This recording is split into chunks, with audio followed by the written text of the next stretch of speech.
but this is part of it. I'll continue on and not get too hung up on the angry God part. But God does tell Noah in God's big plan to take his family and 2 of every living thing onto the ark, and there will be rain.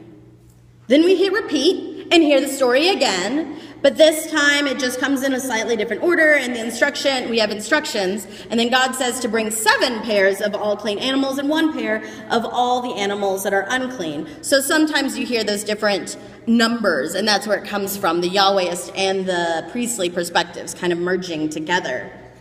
And then we hear numbers about Noah's age and how long it may or may not have taken to build the ark. And we also find out how long it was going to be before God made it rain. And then the rain comes. As we continue through our story, we get to Genesis 7. And in Genesis 7, verses 4 through 7, we hear about how it is to rain for 40 days and 40 nights.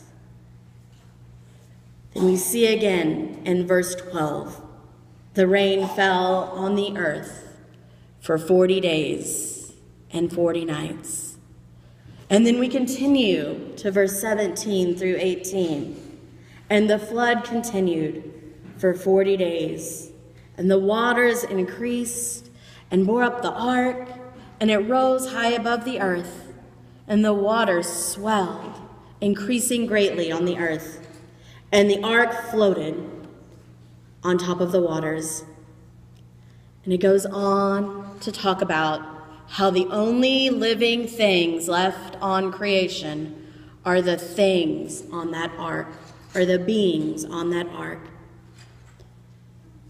But as we go on, we remember that God does not forget Noah, and at some point all the rain stops. And this is where I want to pause in our story and think about how in this, so far, up to this point, and as we continue in our story, Noah doesn't do any talking. It's only God talking. So it baffled me a little bit when this great Hollywood story that was 2 hours and 18 minutes long, how did this come out of 4 chapters and no dialogue, just some monologue from God? But I think that allows us to think a little more creatively about this text, because we don't have the words, and we have to imagine some of the parts. Imagine the fear of Noah encountering God, hearing from God, a God that seems angry, vengeful, disappointed. Imagine the fear of Noah's family as Noah started to build the ark. I imagine all the neighbors were really curious about what was going on with this Noah guy and this thing he was building. Imagine the fear of the living creatures as the water continued to rise. The fear of the creatures on the boat, and the fear of those beings that were still on the earth. We can look at this story from this perspective of fear, and it's a very, very terrifying story. But what if? What if God wasn't intending to undo creation, but rather recreate what was undone? What if we take this story from a perspective of fear and move it to a story of faith? The world had become so overwhelmed with violence. This was not a world that was pleasing to God, but Noah and a few others were able to be part of this recreation plan. God didn't just do it all by God's self, but this time, God included humanity as part of it, to be co-creators in this recreation.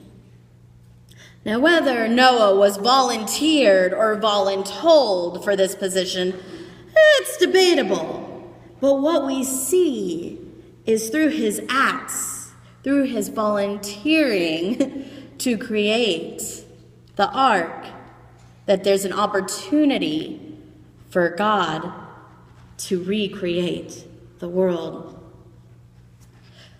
As we learned in week 1 of our 40 forward theme, 40 is a symbolic number for a time of transformation.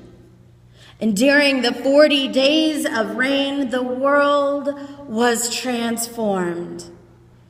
It wasn't simply transformed by God, but also by humankind having a part of this experience. This recreation, this representing the world, a world that is pleasing to God. 40 is the number of days of Lent that Christians participate in Jesus' ministry, and we follow him towards the cross. We ask ourselves again, how might we make ourselves ready in the places we are called to be, just as Noah listened and he built the ark? And we ask ourselves, to what mission is God calling the church? And we look at this story and how in this story God is calling the people to be part of the recreation of the earth. And we ask ourselves, what is needed for us as a church to, as a group and as individuals, be prepared? Just as Noah knew what he needed to do to be prepared for the journey. When we open ourselves to God's presence, just as Noah did, we find these answers that we seek. Sometimes they are volunteered to us, and sometimes they are voluntold to us.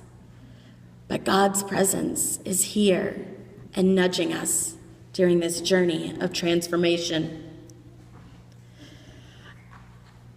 When we can take this story of fear and turn it into a story of faith, I believe that that is what transformation is all about. I think that that is a lot of Jesus' story, his teachings, his life, his death, and resurrection. So it's a recreating of things that are pleasing to God. I want to end on something I heard at Golden Girls yesterday. It was the Titanic was built by professionals, but the Ark was built by volunteers. And I think that's a powerful thing for us to remember as we journey, as we ask ourselves these questions during this Lent season. And when we open ourselves up to God, when we listen and give space for transformation, recreation can happen. Let us repeat again our call to worship, our Noah section. From fear to faith, an example set by Noah, it rained for 40 days and nights. Be with us as we continue to form our faith on our 40 forward journey. All praise be to the Creator, Redeemer, and Sustainer. Amen. At this time, I invite anybody who is interested in formally becoming part